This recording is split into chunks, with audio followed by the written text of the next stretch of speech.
Thank you so much, Mr. President. President Yohannes, thank you for this invitation, and thank you for your attention to Ukraine and the opportunity to address the participants of the Three Seas Summit. Dear colleagues, at this time in our city of Kilia, that is Odessa region, a city on the banks of the Danube, just across the river from Romania, a fire is being fought.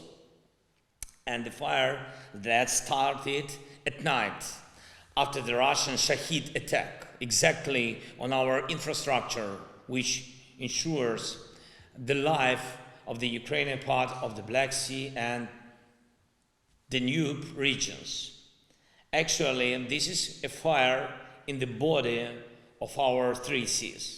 And these consequences of the attacks on Kilia, on Reni, on Ismail, on Odessa, on those cities that open the southern gate to the world for Ukraine, are very vivid.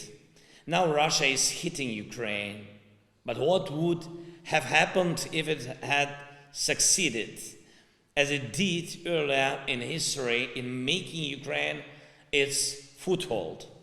That's what Putin was planning. Something that, unfortunately, your peoples have already seen, along with the Ukrainian one in the past. In the past, which became a time of captivity, because at key moments there was a lack of solidarity. February 24th changed everything. Europe, all of us, managed to prove that we are capable of historic acts of solidarity. And now, when Ukraine is grateful to your countries, grateful to you personally for your support, this is the gratitude we feel. We. And this is a very broad we. It includes not only Ukrainians, but your nations as well. We stand together, and our common freedom, our common European home, the home in which people have learned for centuries to rely not on the strength of walls, but on the strength of ties. Not on what can be limited, but on what can be expanded. Cooperation gives more protection and strength than any kind of self-isolation. But have we really learned this? This format of cooperation is called Three Seas. And it's great. Three Seas, not three walls or penta-walls. This format is about unity, not division, like all other formats that strengthen our nations. So why, when Ukrainian ports are burning almost every night after Russian strikes, do we also have to worry about our land logistics will stop? When politics in Europe goes against the grain and ignores common commitments and shared values, when it happens in the midst of a brutal aggression against everything that is European, everyone loses. Everyone. And only time separates us from the moment when the consequences of such a loss will be revealed.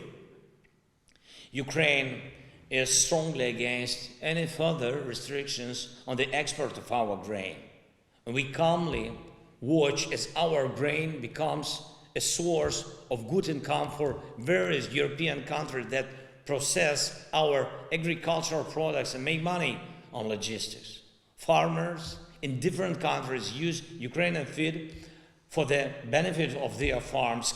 Companies from different countries make money on transit.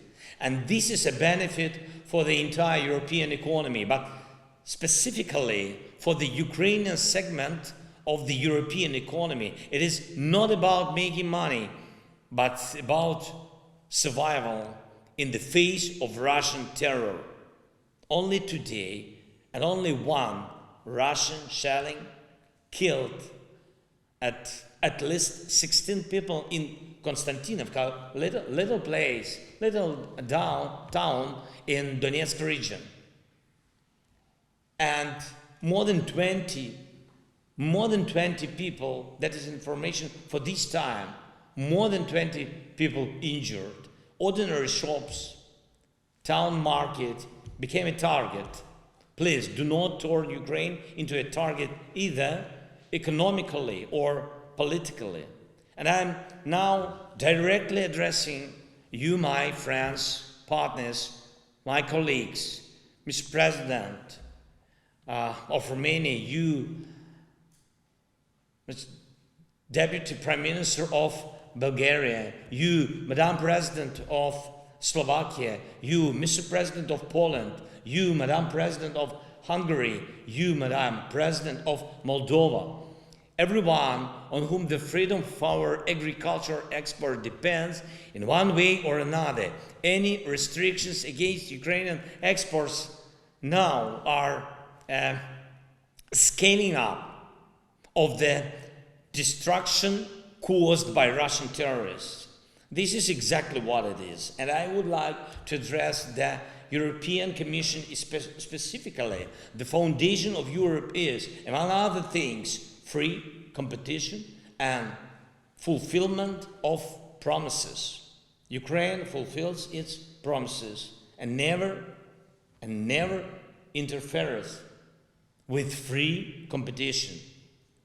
But how can we not calmly accept the violation of the promises given to us, the violation of the association agreement, the violation of free market conditions? European institutions should not multiply disappointments in Europe and should increase confidence in the words and promises that are made in Europe.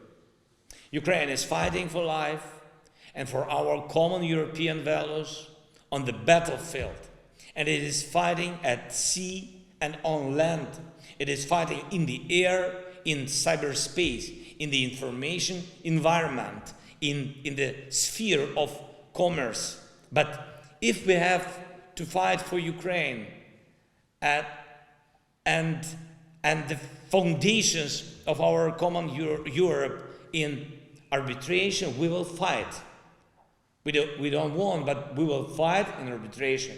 And if we need to fight on the platforms of international organizations, okay, we'll do it as well. But we hope on unity, and we hope that unity will win, that truth will win. And so may solidarity continue to unite us. May the whole Europe, from the Danube to the Vistula, continue to be a space of cooperation. Let the blame for the suffering in Europe be only on Russia. And I'm grateful to each of you who helps us. Mr. President, President Johannes, thank you so much for invitation, and we count on you, our friends. Slava Ukraini. Thank you.